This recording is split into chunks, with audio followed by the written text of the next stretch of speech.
As somebody who is out in the bush hunting and foraging, talk about how the food landscape of what somebody's going to see in a grocery store differs from the actual origin of these foods. Yeah, well, they differ in the process of domestication. And so the process of domestication turns something wild born into something that's more appropriate for the house or a household or a farm or maybe a homestead. So domestication in Latin means of the house. And we think like, our home is called a domicile. So, hence domestication. So we take species, the dog's probably our easiest example, and we turn a gray wolf, which is what all of our dogs come from, and we turn it into 500 breeds of modern dogs. And so we look out at those dogs and see all this beautiful variety and incredible variation, right? I mean, it's pretty astonishing to see how different dogs can look from one another. My dogs like are plot hounds. They got brindle coat, long, goofy, long ears, a byproduct of them being bred for their noses, but something that came with those traits were those ears that are just goofy long and not real, not ultimately probably that useful. Very, very short hair. If you put one of my dogs against a gray wolf, I mean, you would just not think they could be the same species. You maybe see they're related, but you wouldn't think, oh, that plot hound is a gray wolf. And I think it gets more extreme when we get down to, let's say, the lap dogs. So any of those kind of really small dogs, it's hard to see a wolf in there. And I think probably similarly when we get up into the extremes of the bigger dogs too. So let's say like a Irish wolfhound or something. You're like, man, I don't know. It's like a gigantic poodle, 6 feet tall or whatever. Hard to see that that's a wolf.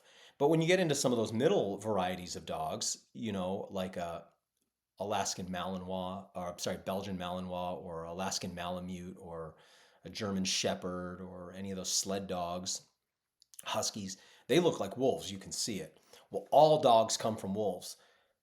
There isn't any dogs that we have that are coyotes or foxes. They're all wolves. Well, similarly, when we go to the supermarket, everything that we're eating has a wild progenitor species. So the wolf is the wild progenitor of the dog.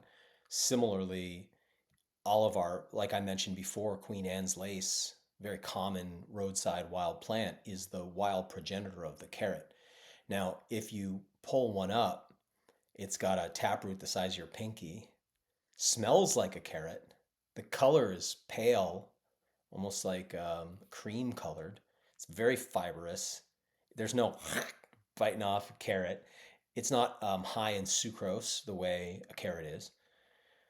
But you can sort of tell in the way you can tell a Chihuahua ultimately did come from a wolf. You can sort of be like, all right, I see that a carrot came out of this, but the carrot is not a naturally occurring organism, nor is the lettuce, nor is the broccoli, nor is the beet, nor is the cucumber.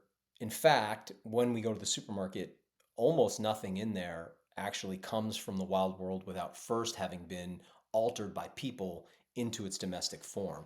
Doesn't mean it's bad, it's just something to learn about because it gives you a greater appreciation and an understanding of biology. So if we were going to the supermarket produce section together, we could kind of group off all the stuff that's in there, and you'd see really quickly there's really very little variety.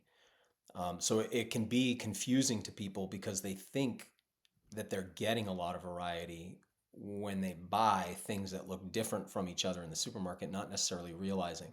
So, you have 6, 7, 8 different lettuces if you go to a Whole Foods, but they all come from the same Lactuca species and they've just been changed into different varieties. So, in the way that you could be like, oh, a Belgian Malinois and a Great Dane and a Shih Tzu and a Chihuahua, it's 4 different species. It's like, well, actually, it's all one, Canis lupus familiaris.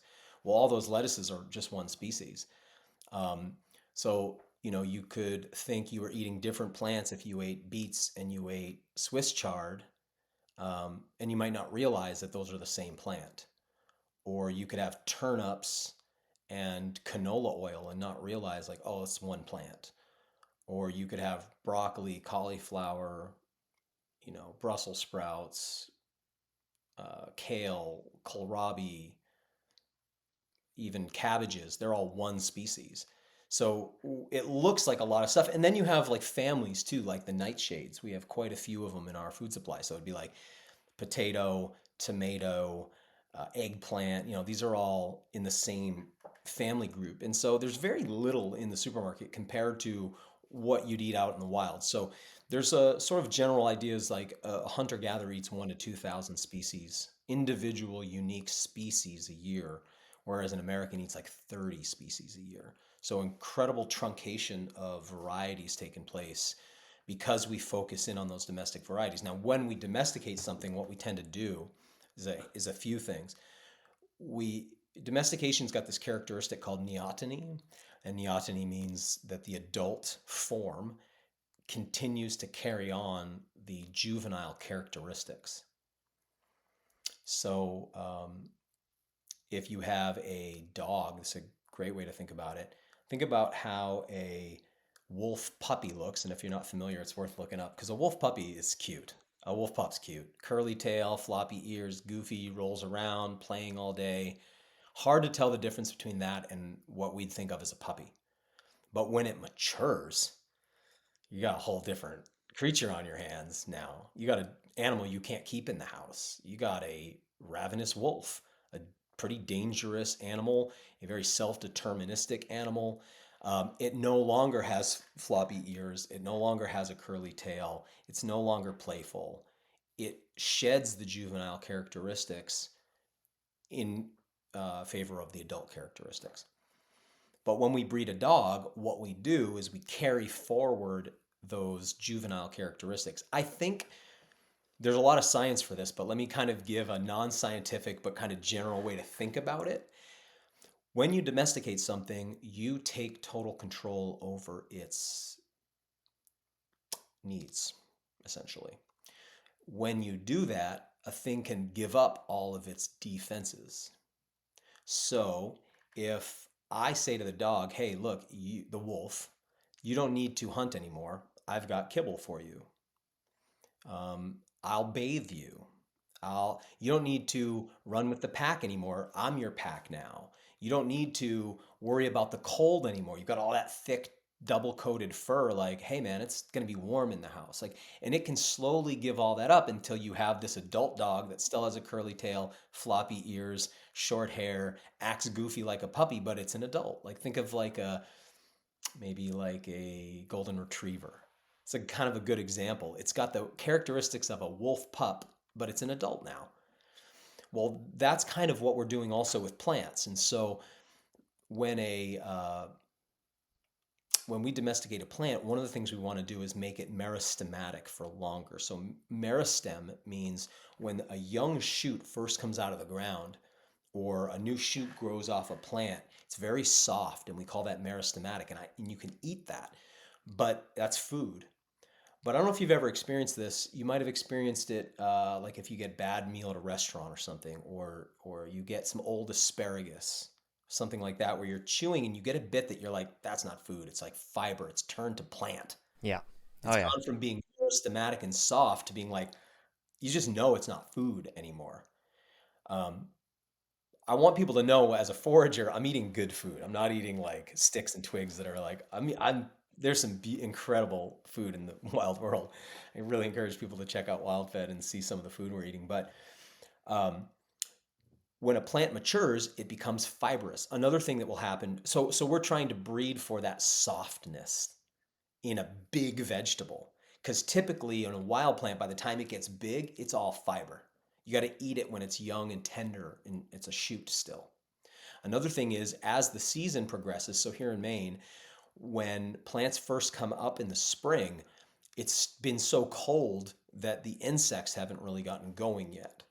And so our spring shoots are usually pretty edible with low levels of bitterness. But once the insects start coming out, herbivorous predation starts happening. So these insects are herbivores.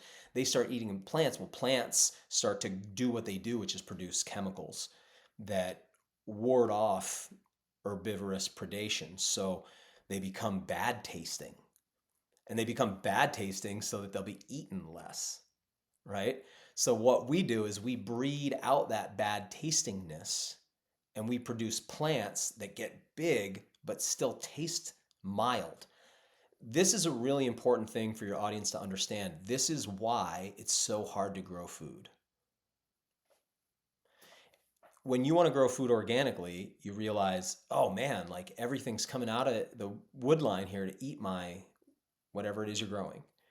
And you're at first it's like, well, why would they spray poison on food? Like, what's with pesticides? It's like, again, we were raised, our minds were perverted from childhood. So we were raised with a utopian idea of what nature would be like, right? And so we have this idea like, oh, we should just be able to like live in nature. Well, yeah, except that none of these foods are from nature. And so what happens is when you grow them and they have none of those toxic, bad tasting chemicals, the deer eat them, the insects eat them, everything's like picking away at your produce. So you got to like fence it, protect it. So that's what I was saying before. We take in domestication control of the defenses for an organism, right? So it doesn't need to. So we say, hey, we'll keep other things from feeding on you if you stop producing those chemicals. That's the deal that we make with a plant. So whereas a wild lettuce out of the ground, when it's a young shoot, is a delicious little edible. Or when the plant grows up, the very top inflorescence, when it's young and meristematic, you can break that off and it's like a big, nice tasting vegetable. A little bitterness, like a green leaf lettuce or something, but very edible. You throw it right in a salad.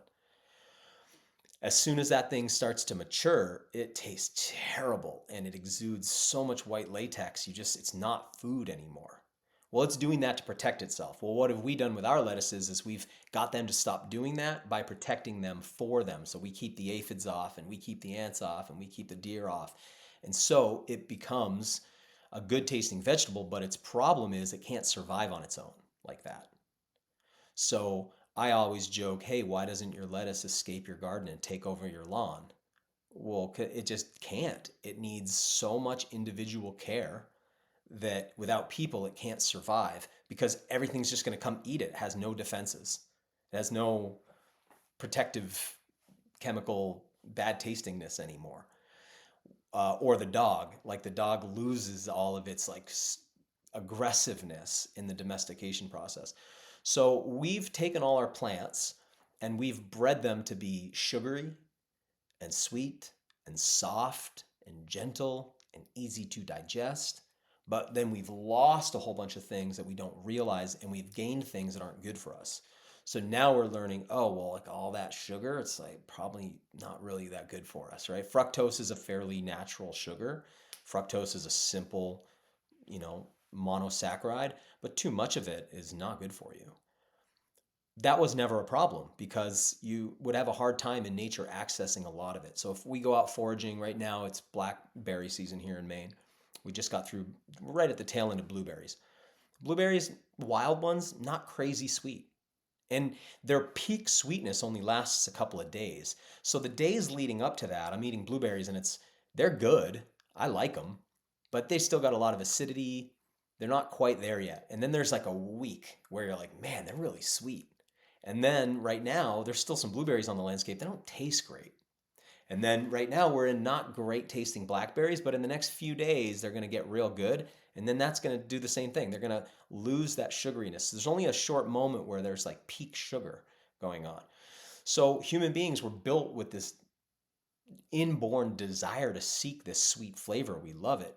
That's great because it's like finding a needle in a haystack in the natural world. There's so little of it that you expend a tremendous amount of sugar in the pursuit of sugar. What we have now is we've domesticated all these plants to have so much sugar, but we don't have to do any work really to get to them. And now we can over sugar ourselves to the point of diabetes. You know, we've done this kind of thing. It goes on and on because we want everything to be meristematic. So what does that mean? Well, we've bred it to be lower in fiber.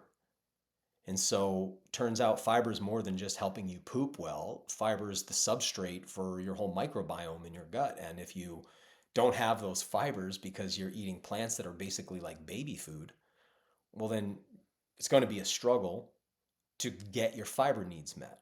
So what do you have? You have old people having to take fiber supplements because the food supply lacks fiber. You have people having to take insulin because the food supply has too much sugar. So we've gotten so good at this breeding that we've turned all of these things bad for us in the process, or potentially harmful to us if we overindulge in them. Again, I think they all have a place, but it's like you got to really, it's helpful to understand this stuff. So yeah, we've changed most of our foods in really dramatic ways. Less so with our animals. Animal domestication doesn't have those same kind of effects, but our plants have been tremendously changed. And then I think probably the one other thing that's really important to remember is that before, when I was talking about those bad tasting flavors, the bitterness of wild plants, those are medicinal compounds almost always, even the ones that are toxic to us. So you have a plant that comes to mind, very sort of famous example would be foxglove from Europe, which is the genus Digitalis. And Digitalis is a extremely lethal cardiac toxin, so it'll kill you. But it's also used as a medicine in extremely small amounts. And sometimes the thing that's a poison in a really small amount is medicine. I mean, that's the whole essence of pharmacology. So everybody knows most pharmaceuticals, if you overtake them, will kill you or harm you significantly. Some will maybe just poison your liver or poison your kidneys or something like that. But in small amounts, they have a therapeutic effect. Well, all those pharmaceutical drugs are essentially 75% of them are derived from plant chemicals. We call the places that make chemicals chemical plants, but we forget that plants are chemical plants too. That's where we get the whole idea. And when you breed all of those out, you end up with a food supply that lacks medicine because medicine is the flavor we've been trying to get rid of. I mean, there's a reason they sugarcoat capsules of medicines because medicine tastes bitter. So when we breed all that medicine out, we do end up having. So, in the way that I said, if you breed the fiber out, you're going to have to take fiber supplements. If you overbreed the sugar in, you're probably going to end up on insulin or having to modulate your sugar somehow. Well, if you breed all the medicine out, what do you end up with? A medicine deficiency. And human beings have evolved in an environment where there's all of these phytomedicines, phytochemicals that are medicines. And so we end up now beholden to pharmaceutical companies who produce medicines, so called, that usually derive in some way from plants that they then sell back to us at massive profit, but also in doses that are too severe, that have dramatic effects, but actually tend to poison us too. And so, if we had food that had medicine in it, and that's one of those crazy ironies of like, let food be thy medicine. You go to the supermarket, you're like, it's hard to let food be your medicine. It's not really in those foods. So, one approach that you see that's really common is like somebody does a very natural organic diet and they practice herbalism as a form of medicine because the foods, even though they're beautiful and organically grown, they lack the medicine. So they're using wild herbalism is wild plants essentially. You're using wild plants to get medicine back in your diet because it's not in those foods. So it's not as simple as like, oh, I'll let food be my medicine. I'll just eat organic produce. It's like, well, that produce is as natural as a chihuahua. You put the chihuahua out on the landscape, it's going to get eaten in a week.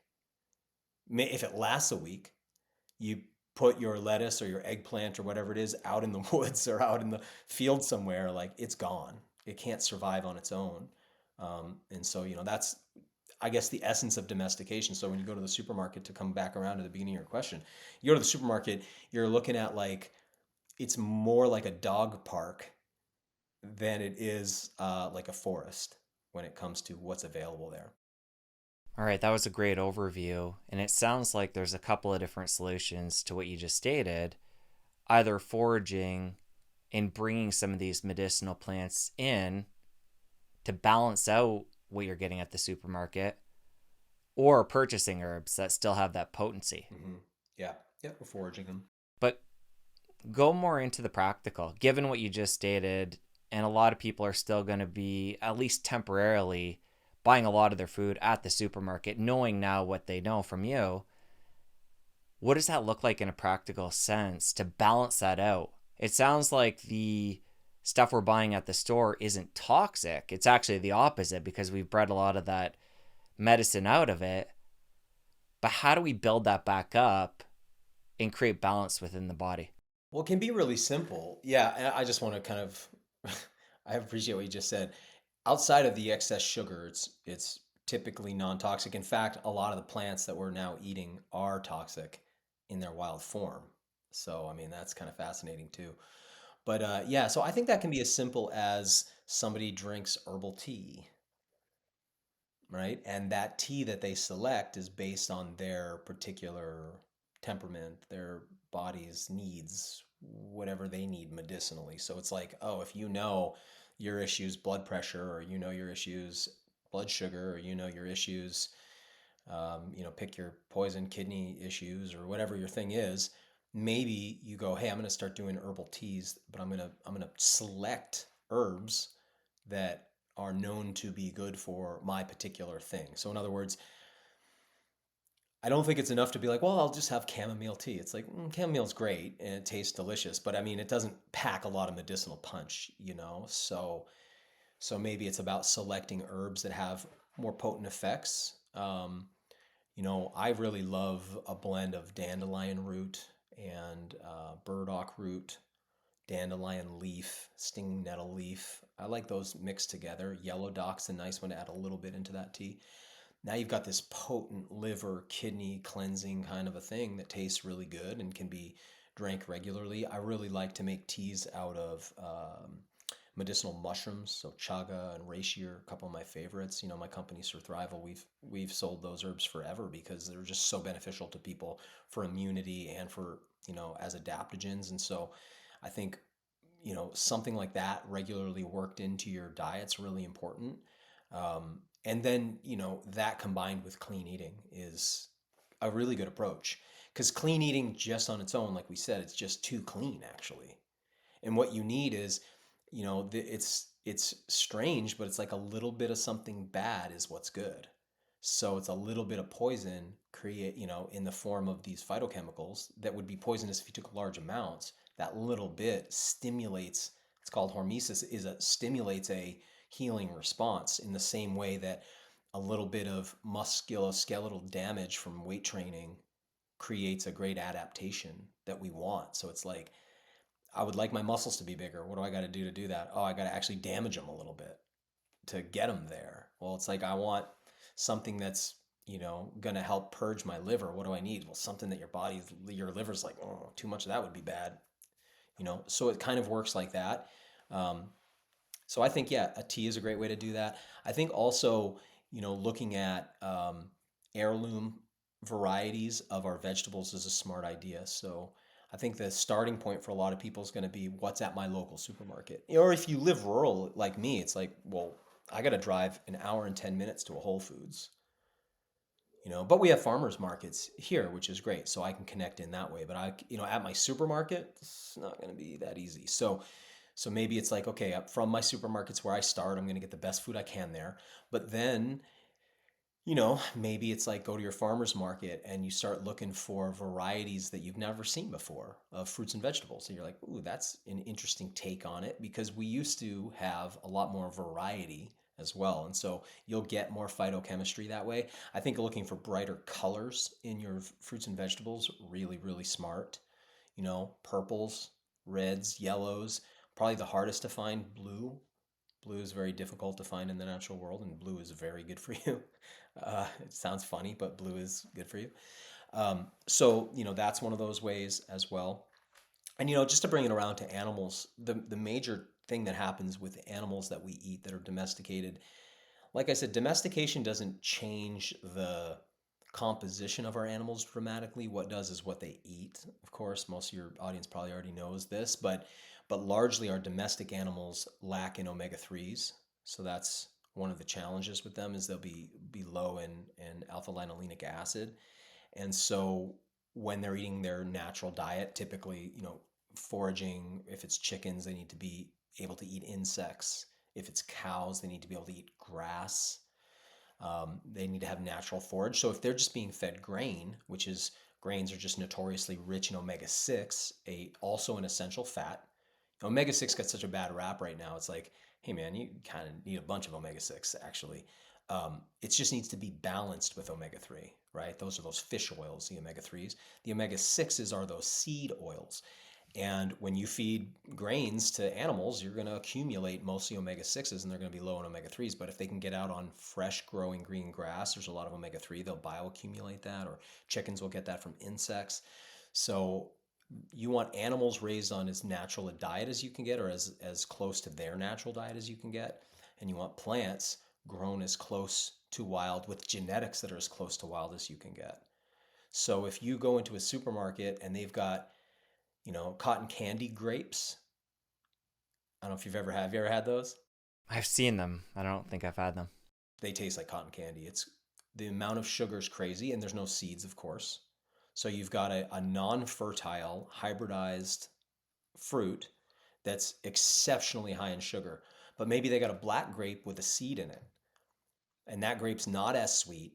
And oh, it's such a pain. There's a seed in there, right? That's the one you want. It's closer to the natural form. The sugar's lower, the colors are cranked up darker, and it's still fertile and contains a seed. So that would be the equivalent of getting the pastured chicken instead of the factory farmed chicken, if that kind of analogy makes sense. All right. So what I'm hearing from you here is we got to take a really holistic approach. And because our food has changed due to domestication, we either need to go to nature and bring some of those wild foods back in, or get them at the supermarket in a more supplemental form to have that accenting this domesticated diet. Yeah, realistically, that's second approach is more functional for most people. I mean, I just say that as somebody who I live this lifestyle, and I know it's not easy for people to be like, I'm gonna functionally add foraged foods into my diet. I teach people to do that. That's my life. That's my work. I know people can do it, but if I'm in front of 100 people, how many of those people are really going to pick that up as their lifestyle? So for most people, it's going to be through herbalism. But even herbalism, I mean, it almost sounds like I'm saying, again, for the average person, that's like being like, oh, you need to start doing alchemy. You're going to make the philosopher's stone. It's like, it's so arcane sounding. Herbalism? Are you serious? Like, do I got to do it on a full moon? Like, what are we talking about? So that's why I say herbal teas. I don't mean like celestial seasoning. I mean, maybe you want to go to a company like a good supplement company, or a company like Mountain Rose Herbs or something like that, who specializes in these plants. And you could start with simple blends, so you don't have to think this out too much. It's like, oh, Mountain Rose Herbs has a liver toxin blend. Oh, great, cool. I'll order that, and I'll just brew that, and I'll start there. I'm sure you've heard me say this if you know my work at all. I think one of the number one things a person could do to improve their health over the long term is develop an appreciation for vegetal and bitter flavors.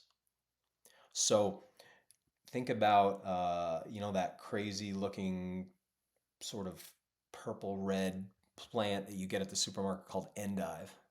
It's like, man, that's some bitter stuff.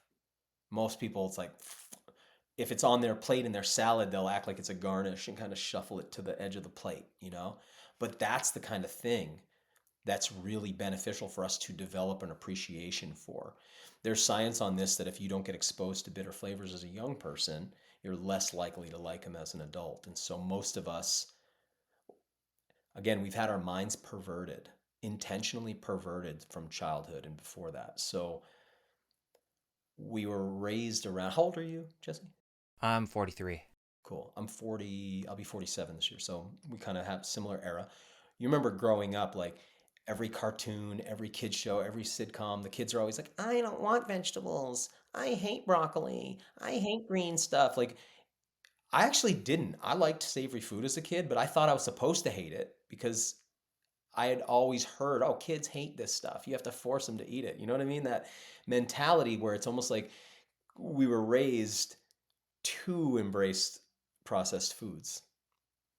And then once you get really onto processed foods, they're very addictive. And they're not just addictive in the way that like cocaine is addictive. They're addictive because they're extremely fast and simple. And so, when you're really hungry and it's like, man, I could just crack that box or package open, or I could like go in the kitchen and go through this whole process of cooking. It's like it can be very addictive to just reach for the salty crunchy thing, you know? So I guess to bring it around, it's like this needs to be simple because people are already addicted. It needs to be, you need to overcome the olfactory and gustatory challenges. And so I'm sure you've seen this too. I know I have people in my life who just have never liked to exercise. I feel so grateful. I was a pretty overweight little, I mean, I look back now at what overweight was when 40 years ago it was different. I mean, I was overweight, but I mean, if you saw me today, you wouldn't think I was overweight at all. But like back then, I would be called a fat kid. And now you're like, that's like a normal kid. Jeez, I'm not fat at all. But boy, have our standards shifted significantly. So, um, I'm thankful that around age 16 I got into exercising and I just took to it. I like it. I like to exercise. I like to lift weights. I like to do cardio. I enjoy it. But I'm sure you know people that hate it, just hate it, and they can't imagine ever liking it. If you're in that camp, I'm sorry. It's going to be a really hard aging process because without cardiovascular exercise and strength training, you're set up for a really bad aging process. So if you don't like exercising, you have to make yourself like it. You have to learn how to make yourself like it. I mean, there's not like any other answer. I mean, Ozempic and testosterone, I guess, might help a little, but not that much, and it's not good for you. So you got to learn to love it. Similarly, you got to learn to love bitter flavors. You just got to make yourself like it. You have to use all of the dog training tricks that have been used against you. So, operant conditioning, which is essentially animal training, is and has been used on us since before you were born. And it's being used on you every single day. So basically what that is a system of punishment and reward. And you need to learn how to essentially train yourself using those exact things on yourself. So, for instance, maybe you do a thing where you come up with some reward for eating something you don't like. And you go like, okay, I'm going to do this and I'm going to give myself this reward, whatever that reward is. When you think about rewarding a dog, in the beginning, it's like, I want the dog to sit, I give the dog a treat. But over time, the quality of that treat can go down, right? I don't have to give them the high end, liver treat anymore. I can start to give them something cheaper. And then eventually, a little pet on the head is enough. And then eventually, they just do the sitting behavior for you. So in the beginning, you might need a way of associating the bitter flavor with something rewarding and positive. But over time, you'll come to feel the positive benefits of that in such a way that you'll actually crave it. So I just watched somebody who was very close to me go from hating exercise their whole life to buying a home gym and falling in love with training. It's been awesome to watch. But it took some work for that person and they needed to see some results before they fell in love with it. Once they started to, you start to see results, you're like, oh boy, I kind of like this. Well, you start to eat better, you start to feel results, you're going to want that. But so anyway, to come back around, you got to learn how to enjoy an herbal tea that doesn't taste like chocolate milk or it doesn't taste like, well, something my wife's always complaining about right now. I shouldn't say complaining, but something my wife's always like on about is how all these products now say no sugar, and then when you taste them, they're 40 or 50 times the sweetness because they're using either artificial sweeteners, sucralose, or in our space, monk fruit and stevia in such insane doses that when you look at it, you think, because she doesn't like things that are sweet. So she'll look at a beverage, let's say, and be like, oh, cool, that one looks like it's not going to be sweet. And then it's like sickly sweet, right? Cloyingly sweet, but no sugar in it. That has, that kind of stuff has a tremendous impact on our palate, our ability to taste, our ability to recognize flavor and subtlety. So maybe in the way that you think like reducing, give you an example. I use my iPhone in black and white. sometimes somebody sends me a photo, or if I'm using my navigation, I need to switch it to color because it's really hard to navigate without the blue line. You can't tell what road you're supposed to be on. If I put my phone on color, I've got a little shortcut for it, and I see the apps, they all look like Jolly Rancher candies.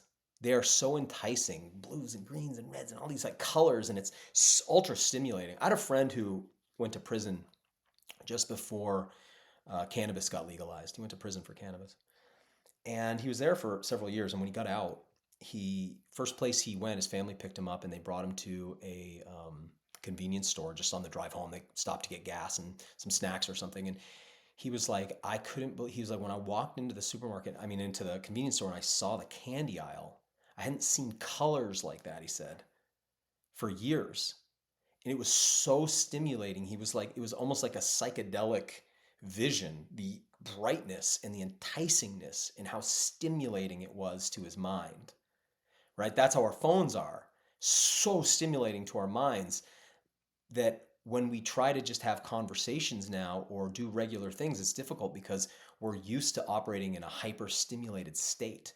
And so we miss all this subtlety. We're becoming blunted in our ability. So it's like somebody who, anyway, so my point is when you've had sucralose and stevia and monk fruit just mainlining all the time, it affects how you experience food. And a lot of people need a detox, in a sense, to reestablish taste parameters in the way that people could use that from their phone, if that's a good enough analogy. Um, it's almost no difference if you're in the health food space or you're in the regular junk food space. The flavors are all the same. They're all using the same stuff. I've been in the supplement industry for a really long time now. I'm getting close to 2 decades that I've had Surthrival, my supplement company. And that is not a space full of healthy food. I mean, we do our thing really differently, but most supplement companies and most nutrition companies and organic food companies, they're just pumping the junk food to you, right? It might be the organically grown version of it, but they're not doing you a lot of favors. And so if we went into the health food section of a supermarket or we went to Whole Foods and we bought some like organic snacks, they might have no sugar, but they are going to be loaded with sweetness. And that's going to make it real hard to enjoy a salad of, simple, slightly bitter vegetables. So those things don't really go hand in hand. You know what I mean? You kind of got to like, it's like, come out of her, my people. That's like what you have to do. Sort of start to draw yourself out a little bit from everything the world is feeding you, even when they label it organic or healthy or it's for sale in a Whole Foods. If you enjoyed that clip, you're going to want to head over here and catch a full episode. I'll see you over there. We've taken all our plants and we've bred them to be sugary and sweet, but then we've lost a whole bunch of things that we don't realize, and we've gained things that aren't good for us. You have 6, 7, 8 different